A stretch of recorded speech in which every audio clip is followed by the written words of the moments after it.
Belum lama ini saya ditanya, Bu Dewi, tumbuh ketemu tutup itu maksudnya apa? Itulah yang kali ini akan kita bahas.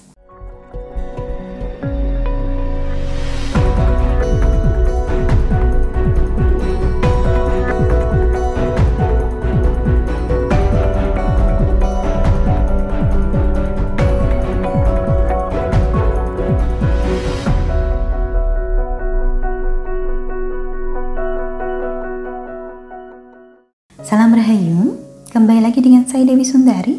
Apa kabar Anda?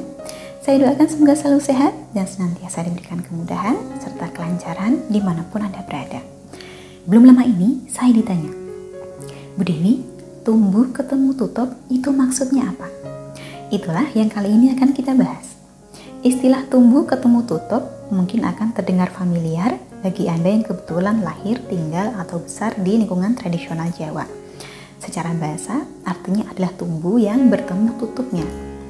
Yang disebut sebagai tumbuh sendiri adalah suatu wadah yang terbuat dari anyaman bambu. Biasanya digunakan sebagai tempat penyimpanan makanan. Sehingga istilah tumbuh ketemu tutup merujuk pada hal-hal yang sifatnya serasi, pas, dan klop di semua sisi. Seperti tumbuh yang bertemu tutupnya. Kalau dalam konteks perjodohan, maka yang biasa disebut tumbuh ketemu tutup adalah pernikahan antara anak pertama dengan anak terakhir. Anak tertua dengan anak termuda di keluarganya masing-masing. Perjodohan semacam inilah yang oleh banyak orang diyakini sebagai bakal pasangan serasi. Sebuah tumbuh ada tutupnya. Tutupnya ini bentuknya tidak persis sama dengan tumbuhnya, tapi bisa menutup dengan pas sempurna. Orang tua zaman dulu bilang, seperti itulah seharusnya suatu hubungan antara kita dengan pasangan jelas tidak persis sama, tapi harus bisa saling melengkapi. Justru kalau persis sama, antara tumbuh dengan tutupnya tidak akan klop, wadahnya malah tidak bisa menutup. Ada juga yang menafsirkan istilah tumbuh ketemu tutup sebagai suatu perjodohan yang memiliki banyak kecocokan, ibarat timbangan lainnya sama, dan tidak berat sebelah.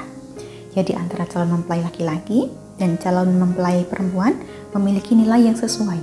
Sak bobot, sak teraju, sak timbangan. Sak bobot maksudnya satu kelas, baik dalam pendidikan maupun status sosial. Sak teraju atau sak dedet maksudnya seimbang, terlihat harmonis ketika disandingkan. Sedangkan sak timbangan maksudnya sama dalam derajat dan pemikiran. Intinya, secara umum istilah tumbuh ketemu tutup ini digunakan untuk menyebut hal-hal yang bersifat serasi. Namun yang namanya serasi ada kalanya bersifat negatif juga. Contoh, istri yang pemalas menikah dengan suami yang masa bodoh. Jatuhnya memang serasi, sama-sama tidak peduli. Ini pun kadang disebut tumbuh ketemu tutup juga. Termasuk pasangan suami istri yang sama-sama pelit atau sama-sama begadang. Dikatakan serasi ya memang iya. Kalau Anda sendiri bagaimana? Apakah termasuk tumbuh ketemu tutup juga dengan pasangannya? Dari saya cukup sekian. Terima kasih banyak telah menyaksikan. Sampai jumpa di kesempatan selanjutnya dan salam Rahayu.